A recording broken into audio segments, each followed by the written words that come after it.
Italy could be poised to follow in Britain's footsteps and quit the European Union, as Italy's Nigel Farage vows to ramp up campaigning and force a vote on the issue.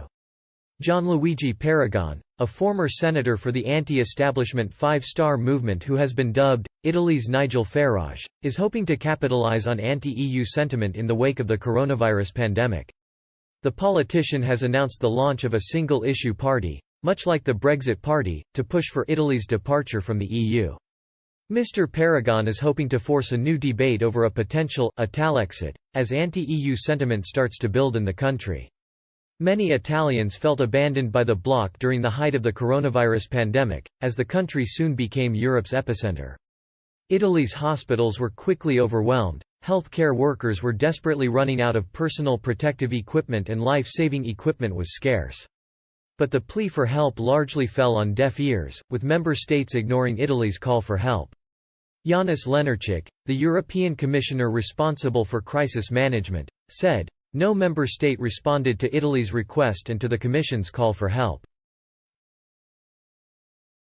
Which meant that not only is Italy not prepared.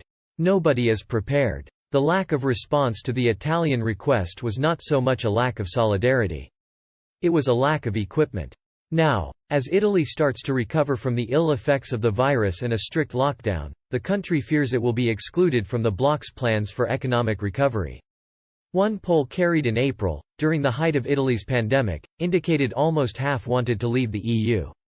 The survey, carried out by Tecni from April 9 to 10, found the share of Italians that would vote to leave the EU in a referendum on the issue rose from 20 percentage points to 49, compared to a previous poll from the end 2018.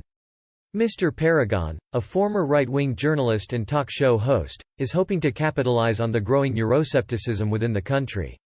He told Politico, "Italy got drunk on the idea of the European project and fell in love.